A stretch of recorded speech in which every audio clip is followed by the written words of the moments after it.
రసాయనాలు లేకుండా కూడా లాభదాయకమైన సాగు సాధ్యమేనని నిరూపిస్తున్నాడు గుంటూరు జిల్లాకు చెందిన ఓ రైతు. పంటల మధ్య పంటలు, పంటల చుట్టూ పండ్ల తోటలు, పొలం మొత్తం ఏడాది పొడవునా ఆదాయం ఇచ్చేలా రూపొందించిన వినూత్న సాగు విధానం. ఇంతకు ఆ రైతు పండించే పంటలేవి, వాటిని ఎలాంటి పద్ధతుల్లో సాగు చేస్తున్నారు, మార్కెట్ ఎలా చేసుకుంటున్నారో ఆ రైతు అనుభవం ద్వారా తెలుసుకుందాం.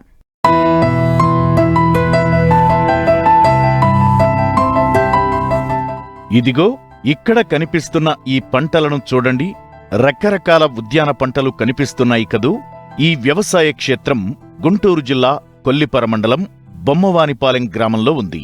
వీటిని సాగు చేస్తున్న ఈ రైతు పేరు భీమరాజు. గత 10 ఏళ్లుగా కేవలం 70 సెంట్ల భూమిలోనే అనేక రకాల ఉద్యాన పంటలను సాగు చేస్తూ సుస్థిర వ్యవసాయానికి ఆదర్శంగా నిలుస్తున్నారు.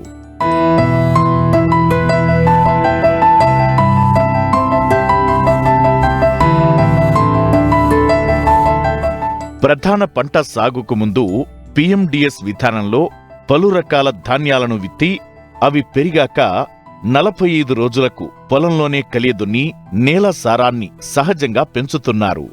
అనంతరం ఒక ప్రధాన పంటను ఎంపిక చేసుకుని దాని మధ్యలో అంతర పంటలుగా దుంపజాతి, తీగజాతి, కాయజాతి కూరగాయలు మరియు ఆకుకూరలను సాగు చేస్తున్నారు. అంతేకాదు పొలం చుట్టూ బార్డర్ క్రాప్గా పండ్ల మొక్కలను నాటి ఏడాది పొడవునా సీజన్కు తగ్గట్లు ఏదో ఒక పండు దిగుబడి తీసుకుంటున్నారు. నేను గత 10 సంవత్సరాల నుంచి ప్రకృతి వ్యవసాయంలో నాకున్న ఈ 70 సెంట్ల భూమిలో 100కు 100% ప్రకృతి వ్యవసాయం మాత్రమే చేస్తున్నాను. దీనిలో భాగంగా గత 10 ఏళ్ల మట్టి నేను వ్యవసాయం చేస్తూ ఉంటే నాకు భూమిలో చాలా మార్పు రావడం జరిగింది. పంట దిగుబడులు ఎక్కువ రావడం, ఖర్చు చాలా తగ్గిపోవటం సంవత్సరం. దీనిలో పాటుగా మేము పిఎండిఎస్ అనేది కూడా గత 5 సంవత్సరాల మట్టి వేయటం జరుగుతుందండి. ఈ పిఎండిఎస్ వేసిన తర్వాత కూడా మేము వాడే ఘనజీవామృతం, ద్రవజీవామృతం, అదేవిధంగా పైన వాడే కషాయాల ఉధృతి కూడా చాలా తగ్గిపోయింది. అంటే పురుగు తెగుళ్ళ ఉధృతి చాలా తగ్గింది, కాపు గణనీయంగా పెరిగింది, ఖర్చు చాలా తక్కువగా ఉందండి. సంవత్సరం ప్రధాన పంటగా మునగించుకున్నాను. ఈ సంవత్సరం ప్రధాన పంటగా అరటి వేయించుకుని దానిలో అంతర పంటలుగా వేయటం జరిగిందండి.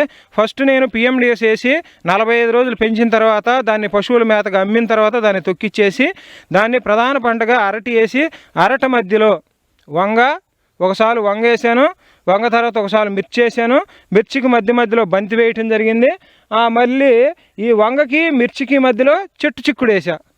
ఇట్లా తర్వాత మళ్ళీ అరటి వేసా, మళ్ళీ టమోటా, ఇట్లా ప్రధాన పంటలు 5 వచ్చే విధంగా ఒక 1/2 ఎకరా వేయటం జరిగిందండి. దీనిలో కూడా వేసిన తొలి రోజుల్లో ఏంటంటే మొక్కల దశలో ఉన్నప్పుడు భూమి అంతా ఖాళీగా ఉన్నప్పుడు కలుపు వచ్చే అవకాశం ఉండిద్ది. ఆ కలుపు నివారణ కూడా జరిగే ఉద్దేశంతో నేను ఏం చేశానంటే ధనియాలు, కొత్తిమీర వేయటం జరిగింది. భూమి నిండుగా ఏర్పడటం జరిగింది, ఎక్కడ కూడా ఖాళీ లేదు, కలుపు తక్కువ రావడం జరిగింది. అప్పుడు ఆ కొత్తిమీర అంతా కూడా పండగ టైంలో దాదాపుగా 160 కట్టలు మార్కెట్ చేయటం జరిగింది. మంచి రేటుకి మన కొత్తిమీర స్మెల్ కానీ రేటు కానీ మరి ఆ వాసన కానీ చూసి అందరూ అప్పుడు మార్కెట్ డౌన్గా ఉండి 12 రూపాయలు అమ్ముతుంటే మనం 14 రూపాయలు అన్నా సరే చేను దగ్గరకు వచ్చి తీసుకెళ్ళిన సందర్భాలు ఉన్నాయండి. అదేవిధంగా ఇప్పుడు చూస్తున్నారు కదా, వంకాయలు కూడా చూడండి ఎంత తాజాగా ఉన్నాయి. మేమేమి వాడం, దాదాపుగా కషాయాలు కూడా పూర్తిగా తగ్గించేసాం. దీనికి కషాయాలు స్ప్రే చేసి దాదాపుగా 16 రోజులు అవుతుంది. అయినా కానీ ఈరోజు కూడా చూడండి, వంగ అంటే ప్రతి 3 రోజులు కొట్టాలంటారు, మిర్చి అంటే ప్రతిరోజు మార్చి రోజు కొట్టాలంటారు. మరి అలాంటిది మా పొలాన్ని మీరు పరిశీలిస్తే మేము వాడి చాలా 14 రోజులైనా సరే అలా తాజాగా కాయలు ఎంత నాణ్యంగా ఉన్నాయో మీరే గమనిస్తారండి. మేము వీటికి సంబంధించి కొన్ని కషాయాలు, వైరస్ స్పెషల్ అని చెప్పేసి ఒక కషాయం నేను వంగకి మిర్చికి కనిపెట్టి నా స్వయంగా నేనే తయారు చేసి దాన్ని ప్రయోగాత్మకంగా నేను నిర్ధారణ చేసి స్ప్రే చేస్తానండి. ప్రతి 15 రోజులకు ఒకసారి వేస్తాను. దానివల్ల దోమ కంట్రోల్ అవుతుంది, ఆ కాయలో పూతలో ఉన్న పురుగు కంట్రోల్ అవుతుంది, ఆ తెగుళ్ళు అనేది పూర్తిగా నివారణ జరుగుతుంది. తెల్లదోమను ఎప్పుడైతే మనం 100% తామర పురుగును తెల్లదోమను నివారించగలుగుతామో అప్పుడు ఖచ్చితంగా తెగుళ్ళు అనేవి రావండి. ఆ విధంగా నేను వాడే ఆ వైరస్ స్పెషల్ అనేది చాలా ప్రభావవంతంగా పనిచేస్తుంది. ఈరోజు మా పొలంలోకి వస్తే 10 రోజులు తిన్న కూర తినకుండా 10 రోజులు సరిపోని ఆకుకూరలు కానీ, దుంపజాతి కానీ, తీగజాతి కానీ, కూరగాయలు కానీ 10 రోజులు కంటిన్యూగా వాడుకుంటే 10 రోజులు కూడా చెడకుండా విధంగా ఉండే విధంగా 10 రోజులకు తీసుకెళ్ళొచ్చండి మా పొలంలో. ఆ విధంగా ఉంటాయి. మీరు లైవ్ చూసినా కానీ. అదేవిధంగా మా పొలంలోకి వచ్చిన వాళ్ళు ఏ కాలంలో వచ్చినా సరే ఒక పండు అయినా సరే, అది జామ అవ్వచ్చు, నారింజ అవ్వచ్చు, మరి సీతాఫలం అవ్వచ్చు, ఏదో ఒక ఫ్రూట్ ఖచ్చితంగా తినడానికి అవకాశంగా అనుకూలంగా ఉంటాయండి. ఈ టైంలో నారింజ ఫుల్ కాసి ఉంది, మరి మామిడి ఒక హాఫ్ కాయ సైజులో ఉన్నాయి, ఒక చెట్టు కాసింది బంగినపల్లి. అట్లా ప్రతిదీ జామ అయితే ఎప్పుడు నిరంతరం ఉంటుంది. ఈ విధంగా మనం ప్రకృతి వ్యవసాయంలో నేను కూడా అరటి కూడా అందరిలాగా మామూలు అరటి వేయలేదండి, నేను కూర అరటి వేయాలని ఆలోచన చేశాను. అందరూ రోజువారీ తినే ఆహారంలో భాగంగా ఉండే విధంగానే నేను ఉండాలని ఆలోచన చేసి కూర అరటి వేశాను. ప్రస్తుతం ప్రధాన పంటగా అరటిని సాగు చేస్తూ దానితో పాటు వివిధ రకాల కూరగాయలతో పొలాన్ని పూర్తిగా వినియోగంలోకి తీసుకొచ్చారు. ఈ సాగులో ముఖ్యమైన విషయం ఏంటంటే ఎక్కడా రసాయన ఎరువులు లేవు, పురుగుమందులు అసలే లేవు. పంటలకు వచ్చే చీడపీడలను నివారించేందుకు సొంతంగా తయారు చేసుకున్న సహజ కషాయాలని వినియోగిస్తున్నారు. అంతేకాదు, ఈ కషాయాలను తయారు చేసుకోలేని రైతుల కోసం సొంతంగా ఒక బీఆర్సీ సెంటర్ నిర్వహిస్తూ అవి అందుబాటులో ఉంచుతున్నారు. ప్రకృతి వ్యవసాయంలో పండించిన కూరగాయలంటే డబల్ రేట్లు ఉంటాయి, లేకపోతే పండిన ధాన్యం ఇలాంటివన్నీ ఎక్కువ రేట్లు ఉంటాయి అని చెప్తూ ఉంటారు. మేము అలా కాదండి, నార్మల్ ప్రైజు మార్కెట్లో ఒక రైతు వేస్తే 50 రూపాయలు ఈరోజు పచ్చిమిర్చి ఉంది, మామూలుగా విడిగా బయటికి వెళ్తే 100 రూపాయలు అమ్ముతారు, కానీ నేను 50 రూపాయలకే అమ్ముతా కేజీ.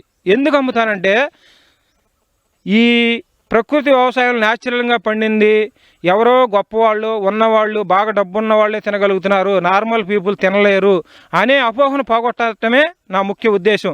నా పొలంలో పండినయే కాదండి, నేను అనేక మంది రైతుల దగ్గర ప్రకృతి వ్యవసాయం చేసేవాళ్ళని ప్రోత్సహిస్తూ ప్రకృతి వ్యవసాయ చేసేవారికి అన్ని రకాల కషాయాలు ఇన్పుట్లు, అంటే ఏ టైంలో ఏ పురుగు మందు కొట్టాలి, ఏ కషాయం కొట్టాలి, భూమికి జీవామృతం ఘనజీవామృతం ఏ విధంగా ఇవ్వాలనేది ఒక ఆలోచన చేసి ప్రయోగాత్మకంగా చేసి దాదాపుగా గుంటూరు బాపట్ల జిల్లాల్లో కూడా రైతులందరికీ కూడా నేను ఆదర్శంగా నిలుస్తూ అందరికీ సమయానికి నేను సప్లై చేస్తున్నానండి. దాదాపుగా ఆంధ్ర తెలంగాణ రాష్ట్రాలకు కూడా ఈ లింగాకర్షక బుట్టలు, రాజీలేని సూత్రాలు లింగాకర్షక బుట్టలు కానీ, ఎల్లో ప్లేట్స్ కానీ, మరి ఇలాంటి బియ్యం కానీ, రకరకాల బియ్యం దేశీ వెరైటీలు కానీ, మరి పసుపు, మా ప్రాంతం ప్రత్యేకం పసుపు అనమాట. మామూలుగా నార్మల్గా మార్కెట్ ధర 500 నుంచి 800 పెడతా ఉంటారు పసుపు.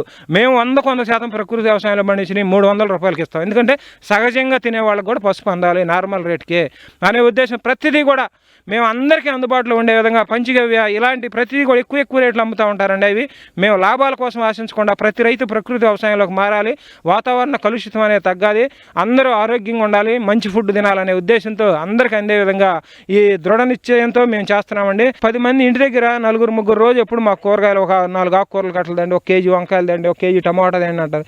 మేము మాకు తెలియకుండానే రోజుకి 200 నుంచి 300 సహజంగానే అమ్మేస్తాం.